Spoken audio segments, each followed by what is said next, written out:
The next few minutes of video are going to show you how I make a bending form to make the doors and the drawer fronts.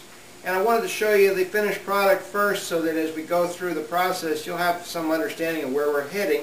But this is the bending form, and you can see it's curved in the shape of the doors and drawer fronts. And so let's get on with how to make this. Veneering flat panels is one thing, but veneering a curved door is another, and the first thing that has to be done is to make the door. So I took a piece of poster board, and onto it I traced the actual curve of the stretcher assembly that I had made, and then I took some tracing paper, traced that curve onto there with the intent of making a template for making a curved form that I could then build the curved door around. So I've got a drawing of the curve for the drawers and a curve for the doors, and they're both about the same curve, so I'll be able to make a single form.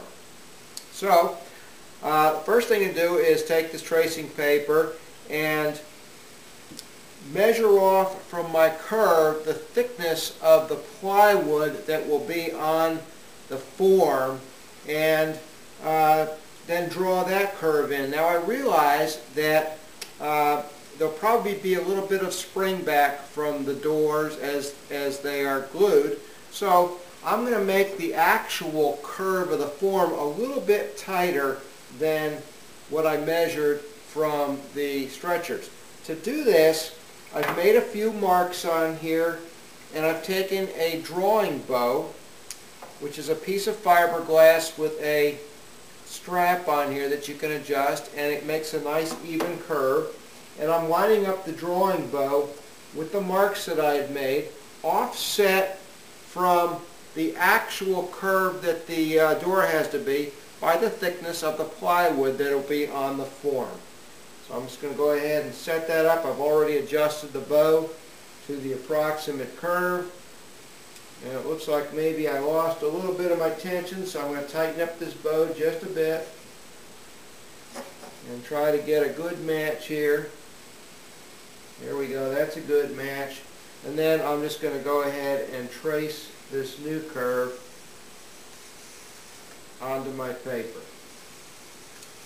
This will be the curve that I use to cut the ribs, and we'll talk about that so you'll understand what I'm saying in a few minutes.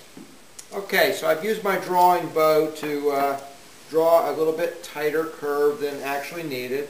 Now I'm going to take some carbon paper and slip it under here and retrace the curve onto the poster board that will then be cut out to make a template for cutting ribs on the bending form. Again, using the drawing bow to make a curve slightly tighter in radius than the actual curve, allowing for some spring back in the doors.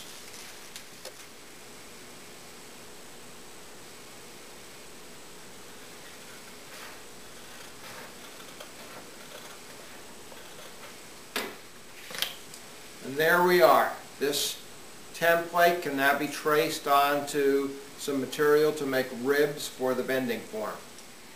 Now I calculated that I'm going to need to have 12 ribs to make this form, because the form has to be as tall as the door plus a little bit, and the ribs are going to be spaced every couple of inches. So I'm going to make a jig for cutting those ribs so they're all identical. What I've done is I've taken a piece of particle board, 3/4 inch, I've taped my template onto here. I left a little bit of room at the end. I'll go ahead and I'll make a cut here, cut this waste away, and I'll have a little bit of room here. I'll trace my template on here, cut that in the bandsaw, and later on I will attach these clamps onto the ends of the board, one here and one here, and I can clamp down a piece of medium density fiberboard in order to run this then through a router table, and using a straight bit I can cut off exactly the contour of the rib.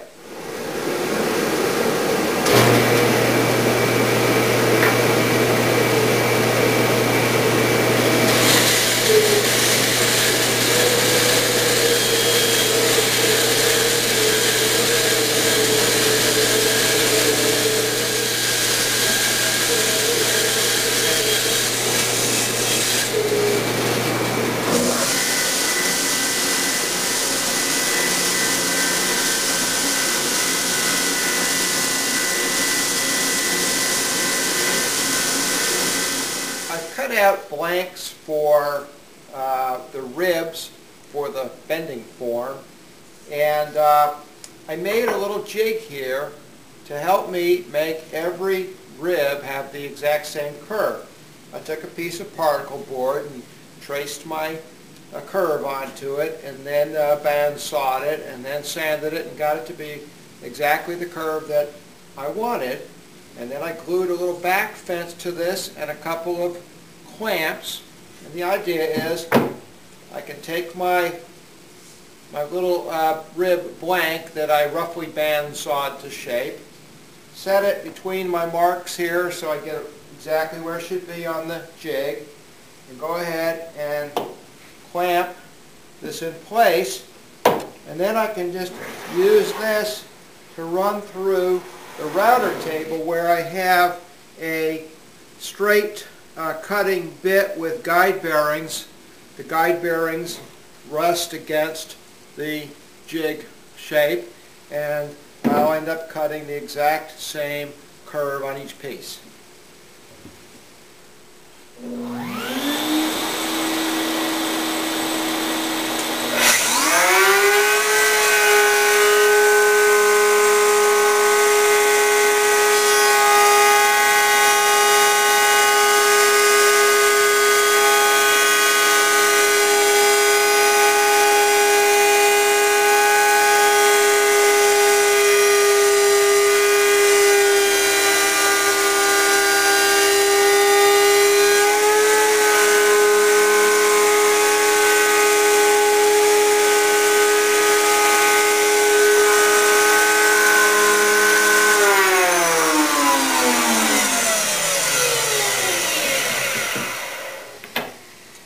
There's my rib, one down. You may notice also that I put this auxiliary fence above the blade. That's simply a blade guard to help make sure that my fingers don't tangle with the router bit. I made a flat base on which to mount the ribs, and the ribs are going to be every couple of inches. And so to seal up the end, I've also made some cross pieces here that actually are cut with a bevel to match the angle at the end of the rib. And I'll just glue this piece here on this side. I'll do the similar thing on the other side, and that will be the restraint that keeps the ribs lined up.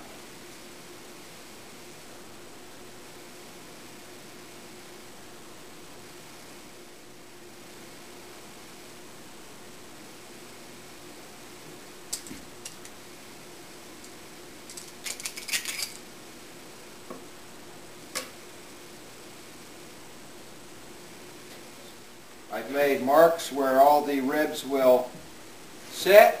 Of course, I've got the ribs. I've made spacer blocks to put between the first few ribs to give a little extra strength on the ends, so that when the vacuum bag tries to push in on the ends, they'll meet some resistance. I've got a pair of 3/16 inch Luan plywood covers that will go over the ribs, give me a nice surface, and I've got a brad nailer with 18 gauge brad nailer with 1 1/4 inch brads that I'll use to tack together the ribs and as the glue sets. First thing is to install the end ribs. Put down a bead of glue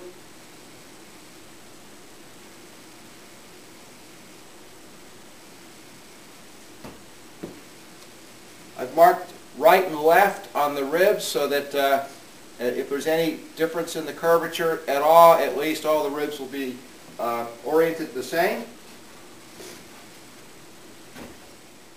I'll go ahead and clamp down the ribs before I brad nail them in place.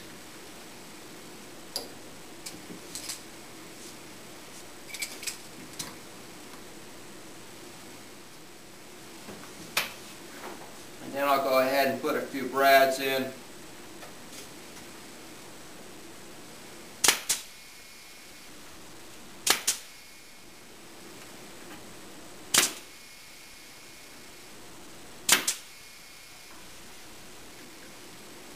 Now I have to work quickly. I'm going to lay down a bead of glue for each rib, place the ribs along with the spacers, and then lay a bead of glue on top of each rib, and then place the cover sheathing, brad nail it into place, and then put it into the vacuum bag.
Go ahead and relieve some of the corners just a little bit, just to be gentle on the vacuum bag